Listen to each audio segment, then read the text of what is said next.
NEET പുനഃപരീക്ഷ നാളെ നടക്കാനിരിക്കെ ചോദ്യപേപ്പർ ചോർച്ചയടക്കം തടയാൻ ശക്തമായ സുരക്ഷാ നടപടികളുമായി കേന്ദ്ര സർക്കാർ. രാജ്യവ്യാപകമായി 5000 പരീക്ഷാ കേന്ദ്രങ്ങളിൽ മോക്ക് ഡ്രിൽ. വിദേശത്തും രാജ്യത്തുമായി ഏകദേശം 23 ലക്ഷം വിദ്യാർത്ഥികളാണ് പരീക്ഷ എഴുതുന്നത്. നോബിൾ മാരിക്കാരനും ഗോപാൽ ഷീല സനലും മറ്റ് റിപ്പോർട്ടർമാരും നമുക്കൊപ്പം ചേരുന്നുണ്ട്. ആദ്യം നോബിളിലേക്ക് പോവുകയാണ്. നോബിൾ ശരാശരി ഒരു വിദ്യാർത്ഥിയോട് നീറ്റ് പരീക്ഷ ഒരു തവണയെങ്കിലും എഴുതാൻ ആഗ്രഹിച്ചിട്ടുള്ള, അതിനുവേണ്ടി ശ്രമിച്ചിട്ടുള്ള ഒരു വിദ്യാർത്ഥിയോട് ഒരു തവണ സംസാരിച്ചാൽ നമുക്ക് മനസ്സിലാവും അവർ അതിനുവേണ്ടി എടുക്കുന്ന ഒരു എഫേർട്ട്, അതിനുവേണ്ടി എടുക്കുന്ന ഒരു കഷ്ടപ്പാട്. കാരണം ഒരൊറ്റ ലക്ഷ്യത്തിന് വേണ്ടി ജീവിതത്തിലെ മറ്റെല്ലാ സന്തോഷങ്ങളും സുഖങ്ങളും ആനന്ദങ്ങളും ഒഴിവാക്കിക്കൊണ്ട് ഊണും ഉറക്കവുമില്ലാതെ രാപ്പകലില്ലാതെ പഠിച്ച് പരീക്ഷ എഴുതുന്ന ഒരു വിദ്യാർത്ഥിയാണ്. പക്ഷേ സംഭവിച്ചുകൊണ്ടിരിക്കുന്നത് എന്താണെന്ന് വെച്ചാൽ സ്ഥിരമായിട്ടുള്ള വീഴ്ച. അത് കേന്ദ്ര സർക്കാരിൻ്റെ ഭാഗത്തു നിന്ന്, നാഷണൽ ടെസ്റ്റിംഗ് ഏജൻസിയുടെ ഭാഗത്തു നിന്ന്, ഉദ്യോഗസ്ഥരുടെ ഭാഗത്തു നിന്ന്, വിദ്യാഭ്യാസ മന്ത്രിയുടെ ഭാഗത്ത് നിന്ന്. പക്ഷേ വിദ്യാർത്ഥികൾക്ക് ഇതൊന്നും അംഗീകരിക്കേണ്ട ആവശ്യമില്ല. കാരണം അവരുടെ ന്യായമായ അവകാശമാണ്. അവർക്ക് കൃത്യമായി സുരക്ഷാ സംവിധാനത്തോടു കൂടി പരീക്ഷ എഴുതുക, റിസൾട്ട് വരിക, വിജയിക്കുക, അവരുടെ ഒരു കരിയർ ബിൽഡ് ചെയ്യുക എന്നുള്ളത്. പക്ഷേ തുടർച്ചയായി സംഭവിച്ചുകൊണ്ടിരിക്കുന്ന ഈ വീഴ്ചകൾ ഒരുപാട് വിദ്യാർത്ഥികളെ ബാധിച്ചിട്ടുണ്ട്. പരീക്ഷ ചോദ്യപേപ്പർ ചോരുന്നു, അതോടൊപ്പം വീണ്ടും പുനഃപരീക്ഷ എഴുതേണ്ടി വരുന്നു, ഒരു തവണ കൂടി പഠിക്കേണ്ടി വരുന്നു. നാളെയാണ് പുനഃപരീക്ഷ നടക്കാനിരിക്കുന്നത്. ഇനിയെങ്കിലും എല്ലാം നീറ്റാകും എന്ന് പ്രതീക്ഷിക്കാമോ നോബിൾ?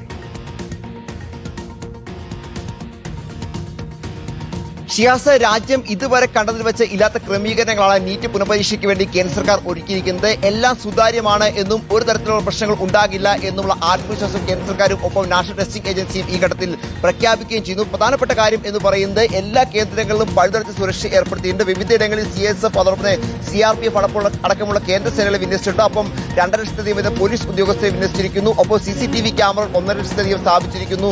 മൊബൈൽ ജാമറുകൾ 15,000 സ്ഥാപിച്ചു. അത്തരത്തിൽ വലിയ വിപുലമായ ഒരുക്കങ്ങൾ നമ്മൾ ഇതുവരെ ഒരു പരീക്ഷയ്ക്കും ഒരുപക്ഷെ ഇങ്ങനെ ഒരുക്കം കണ്ടിട്ടില്ല എന്നത് യാഥാർത്ഥ്യമാണ്. ഒരിക്കൽ കേന്ദ്ര സർക്കാരിന് ഈ വിഷയത്തിൽ കൈ പൊള്ളിയതാണ്. ഒരിക്കൽ കൂടി അത് ആവർത്തിച്ചാൽ അത് വലിയ പ്രത്യാഘാതം ഉണ്ടാക്കുമെന്നും കേന്ദ്ര സർക്കാർ അറിയാം. ആ പശ്ചാത്തലത്തിലാണ് ഇത്രയധികം സുരക്ഷയും ജാഗ്രതയും എന്താണെങ്കിലും ഇപ്പോൾ ഏർപ്പെടുത്തിയിരിക്കുന്നത്. പ്രധാനപ്പെട്ട കാര്യം എന്ന് പറയുന്നത് രാജ്യത്തെ 551 നഗരങ്ങളിലും അതോടൊപ്പം രാജ്യത്തിന് പുറത്ത് 14 ഇടത്തുമാണ് ഇപ്പോൾ എന്താണെങ്കിൽ നാളെ പരീക്ഷ നടക്കാൻ പോകുന്നത്. മൊത്തം 5450 പരീക്ഷാ കേന്ദ്രങ്ങളുണ്ട്.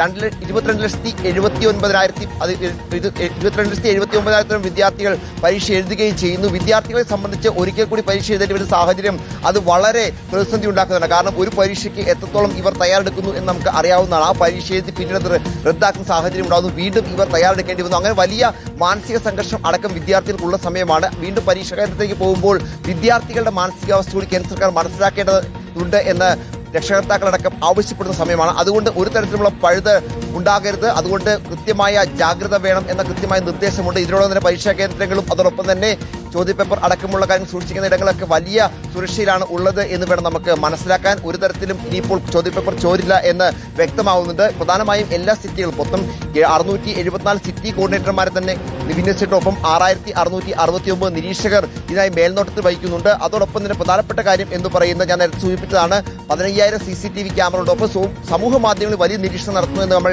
ഈ ഘട്ടത്തിൽ എടുത്തു പറഞ്ഞു. കാരണം നേരത്തെ ടെലഗ്രാം വഴി മറ്റ് സമൂഹ മാധ്യമങ്ങളിലേക്കാണ് ഇത്തരത്തിൽ ചോദ്യപേപ്പർ ചോർന്ന് വിവിധ കൈകളിലേക്ക് പോയത്. അത്തരത്തിൽ ചോദ്യപേപ്പർ ചോരാതിരിക്കാൻ ഒരു പ്രത്യേക സംഘത്തെ തന്നെ ഇതുമായി ബന്ധപ്പെട്ടുകൊണ്ട് ഏർപ്പാടാക്കിയിട്ടുണ്ട്. ആ സംഘം കൃത്യമായി തന്നെ സമൂഹ മാധ്യമങ്ങളിൽ ഓരോ നീക്കവും നിരീക്ഷിക്കുന്നുണ്ട് എന്നാണ് കേന്ദ്ര സർക്കാർ വ്യക്തമാക്കുന്നത്.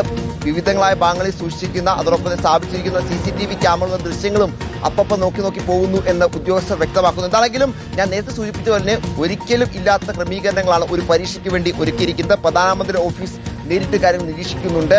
അതോടൊപ്പം തന്നെ കേന്ദ്ര സേനയുണ്ട്. എന്താണെങ്കിലും നാളെ നടക്കുന്ന നീറ്റ് പരീക്ഷ ഒരു തരത്തിലും പ്രതിസന്ധികൾ ഉണ്ടാകാതെ മുന്നോട്ട് പോകും എന്ന് നമുക്ക് പ്രതീക്ഷിക്കാം. അതിനിടയിൽ ചില ക്രമക്കേടുകൾ, പ്രത്യേകിച്ച് ചില പ്രതിസന്ധികൾ ഉണ്ടായിട്ടുണ്ട്. കാരണം നാഗ്പൂരിലെ വിദ്യാർത്ഥിക്ക് സെന്ററായി ഇപ്പോൾ കിട്ടിയിരിക്കുന്നത് അബുദാബിയാണ്. അത് 4 മണിയോടെ മാറ്റി നൽകും എന്നാണ് ഉദ്യോഗസ്ഥർ അറിയിക്കുന്നത്. അത്തരത്തിൽ ഇപ്പോഴും വീഴ്ചകൾ ഉണ്ടാകുന്നുണ്ട്. നോബിൾ, ഗോപാൽ ശിലാസനൽ കൂടി നമുക്കൊപ്പം ചേരുകയാണ്. ഗോപാൽ, ഇപ്പോൾ നോബിൾ പറഞ്ഞത് തന്നെയാണ്, ഇന്ന് വരെ രാജ്യത്തിന്റെ ചരിത്രത്തിൽ ഒരു പരീക്ഷയ്ക്ക് വേണ്ടി ഇത്ര വലിയ സുരക്ഷാ ക്രമീകരണങ്ങൾ ഒരുക്കുന്നത് നമ്മൾ കണ്ടിട്ടില്ല. അത് തന്നെ ഒരു തരത്തിൽ പറഞ്ഞാൽ അത് വലിയൊരു ഗതികേടാണ്. കാരണം ഇതിനു മുമ്പ് വലിയ വീഴ്ചകൾ ഉണ്ടായിട്ടുണ്ട് എന്നുള്ളത് കേന്ദ്ര സർക്കാർ തന്നെ അംഗീകരിക്കുന്നത് കൊണ്ടാണല്ലോ ഇത്തവണ ഇത്ര അധികം സുരക്ഷാ ക്രമീകരണങ്ങൾ ഒരുക്കേണ്ടി വന്നിട്ടുള്ളത്. പക്ഷേ ഇനിയൊരു വീഴ്ച താങ്ങില്ല, അത് ജൻസി അംഗീകരിക്കില്ല, വിദ്യാർത്ഥികൾ അംഗീകരിക്കില്ല. അവർ തെരുവിലേക്ക് ഇറങ്ങും, അത്ര വലിയ പ്രതിഷേധം ഉണ്ടാവും. അതുകൊണ്ട് തന്നെ കേന്ദ്ര സർക്കാർ ഇത് മുൻകൂട്ടി കാണുന്നുണ്ട്. പ്രത്യേകിച്ച് കേന്ദ്ര വിദ്യാഭ്യാസ മന്ത്രിയുടെ രാജ്യം ആവശ്യപ്പെട്ടുള്ള പ്രതിഷേധം രാജ്യമാകെ അലയടിച്ചുകൊണ്ടിരിക്കുന്ന ഒരു സമയം കൂടിയാണ്. അപ്പോൾ കേരളത്തിലും ഇന്ത്യയിലാകെ 23 ലക്ഷം, വിദേശത്തുൾപ്പെടെ 23 ലക്ഷത്തിലധികം വിദ്യാർത്ഥികൾ എഴുതുന്നൊരു പരീക്ഷയാണ്. ഇനിയൊരു വീഴ്ച സംഭവിക്കാൻ പാടില്ല. അപ്പോൾ എങ്ങനെയാണ് അതിനുള്ള സുരക്ഷാ നടപടികൾ, സജ്ജീകരണങ്ങൾ, ഒരുക്കങ്ങൾ? ഗോപാൽ.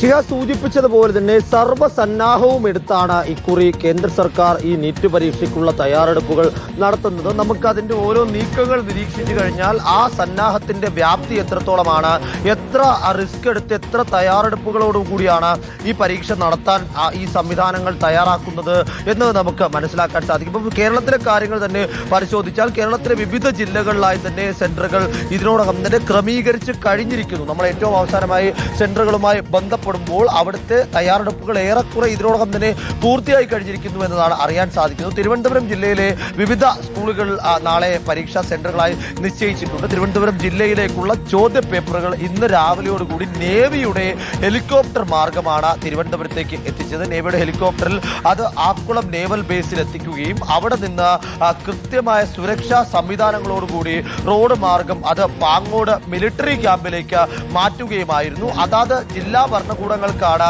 ഓരോ ജില്ലകളിലെയും ചോദ്യപേപ്പർ സൂക്ഷിക്കുന്നതിനും അതിന്റെ നീക്കങ്ങൾക്കുമുള്ള ചുമതല നിശ്ചയിച്ച് നൽകിയിരിക്കുന്നത്. ജില്ലാ കളക്ടർക്കായിരിക്കും അതിന്റെ പൂർണ്ണ ഉത്തരവാദിത്വം. അതുകൊണ്ട് തന്നെ ഇത് പൂർണ്ണമായും പാങ്ങോട് മിലിറ്ററി ക്യാമ്പിലേക്കാണ് തിരുവനന്തപുരത്തെ മാറ്റിയിരിക്കുന്നത്. അതായത് ആലോചിച്ച് നോക്കുക, സൈനിക ക്യാമ്പിലേക്ക്, ഒരു സൈന്യത്തിന്റെ സുരക്ഷയിലേക്ക് ഇത്രയും വലിയ ഒരു പരീക്ഷയുടെ, ഇത്രയും വിദ്യാർത്ഥികൾ എഴുതുന്ന ഒരു പരീക്ഷയുടെ ചോദ്യപേപ്പറുകൾ മാറ്റുന്നു. അവിടെ ഇതേ സമയം തന്നെ നമുക്കറിയാം രാജ്യത്ത് എല്ലാ ജില്ലകളിലും എല്ലാ സ്ഥലങ്ങളിലും ഇതേ സമയം, അതായത് ഇന്ന് രാവിലെ 9 മുതൽ വൈകുന്നേരം 5 മണി വരെയുള്ള സമയങ്ങളിൽ മോക്ക് ഡ്രില്ലുകൾ നടക്കുന്നുണ്ട്. നാളെ എങ്ങനെയാണ് ഈ പരീക്ഷാ നടത്തിപ്പുമായി ബന്ധപ്പെട്ട വിഷയങ്ങൾ കൈകാര്യം ചെയ്യേണ്ടത് എന്നത് പഠിക്കുന്നതിനും അത് കൃത്യമായി തന്നെ പരിചയപ്പെടുത്തുന്നതിനും വേണ്ടി മോക്ക് ഡ്രില്ലുകൾ നടത്തുന്നത്. അത് രാവിലെ 9 മുതൽ 5 മണി വരെയുള്ള ഏത് സമയത്തും ബന്ധപ്പെട്ട അധികാരികൾക്കും ചുമതലക്കാർക്കും സൂപ്രണ്ടുമാർക്കും ഇത് നടത്താം. അതിന്റെ സമയം തീരുമാനിച്ച് സ്വയം ചെയ്യാവുന്നതാണ്. പരീക്ഷാ സെന്ററുകളിൽ നേരത്തെ നോബൽ സൂചിപ്പിച്ചതുപോലെ തന്നെ എല്ലാ സെന്ററുകളിലും കൃത്യമായി വിദ്യാർത്ഥികളെയും ഇൻവിജിലേറ്റർമാരെയും വരാന്തകളെയും വാതിലുകളെയും അടക്കം കാണാൻ കഴിയുന്ന, നിരീക്ഷിക്കാൻ കഴിയുന്ന ഫുൾ റെക്കോർഡിംഗ് സംവിധാനമുള്ള CCTV സംവിധാനങ്ങൾ ഒരുക്കിയിട്ടുണ്ട്. ജാമറുകൾ കൃത്യമായി തന്നെ ഇതിനോടകം തന്നെ തയ്യാറായി കഴിഞ്ഞു. ജാമറുകൾ പരിശോധിച്ച് ഉറപ്പിച്ചു കഴിഞ്ഞു എന്നതാണ് നമുക്ക് ബന്ധപ്പെട്ട അധികൃതർ പറയുന്നത്. ഫ്രിസ്കിങ്ങിന് വേണ്ടിയുള്ള നടപടിക്രമങ്ങൾ പൂർത്തിയായിട്ടുണ്ട്. ബയോമെട്രിക് സംവിധാനങ്ങൾ ഇതിനോടകം തന്നെ സ്ഥാപിച്ചു കഴിഞ്ഞിരിക്കുന്നു. അർദ്ധ സൈനിക വിഭാഗത്തിനാണ് ഓരോ പരീക്ഷാ സെന്ററുകളുടെയും സുരക്ഷാ സംവിധാനം നിശ്ചയിച്ച് നൽകിയിരിക്കുന്നത്. ഓരോ ജില്ലകളിലെയും നഗരങ്ങളിലെ പരീക്ഷാ സെന്ററുകളുമായി ബന്ധപ്പെട്ട മേഖലകളിൽ ഗതാഗത ക്രമീകരണം ഉറപ്പാക്കുന്നതിന് വേണ്ടി സിറ്റി പോലീസ് കമ്മീഷണർമാരെയാണ് നിശ്ചയിച്ച് നൽകിയിരിക്കുന്നത്. അവർ തൊട്ട് താഴെയുള്ള പോലീസ് സ്റ്റേഷനുകളിൽ അത് കൃത്യമായ നിർദ്ദേശം നൽകുകയും ഗതാഗതം കൃത്യമായി ക്രമീകരിച്ച് ഉറപ്പാക്കണമെന്ന നിർദ്ദേശം ഇതിനോടൊപ്പം തന്നെ നൽകിയിട്ടുണ്ട്. അപ്പോൾ ഒരു പരീക്ഷയ്ക്ക് വേണ്ടി രാജ്യം ഒന്നാകെ എടുക്കുന്ന തയ്യാറെടുപ്പുകളും മുൻകരുതലുകളും സംബന്ധിച്ചുള്ള വിവരങ്ങളാണ് ഇപ്പോൾ ഗോപാൽ നൽകിയത്. അതായത് സൈനിക ഹെലികോപ്റ്ററുകളിൽ ക്വസ്റ്റ്യൻ പേപ്പറുകൾ കൊണ്ടുവരുന്നു, മിലിറ്ററി ക്യാമ്പുകളിൽ ഈ ക്വസ്റ്റ്യൻ പേപ്പറുകൾ സൂക്ഷിക്കുന്നു, ജില്ലാ കളക്ടർമാർ ഇതിന് നേതൃത്വം നൽകുന്നു, കേന്ദ്ര സർക്കാർ ഒന്നടങ്കം ശ്രദ്ധിക്കുന്നു, പ്രധാനമന്ത്രി ഓരോ നിമിഷവും ഈ കാര്യങ്ങളൊക്കെ വിലയിരുത്തിക്കൊണ്ടിരിക്കുന്നു. അപ്പോൾ നാളെ നടക്കുന്ന പുനഃപരീക്ഷയിൽ ഒരു വീഴ്ച ഉണ്ടാവില്ല, ഒരു പരാതിക്കും അടിസ്ഥാനം ഉണ്ടാവില്ല എന്ന് തന്നെ നമുക്ക് കരുതാം.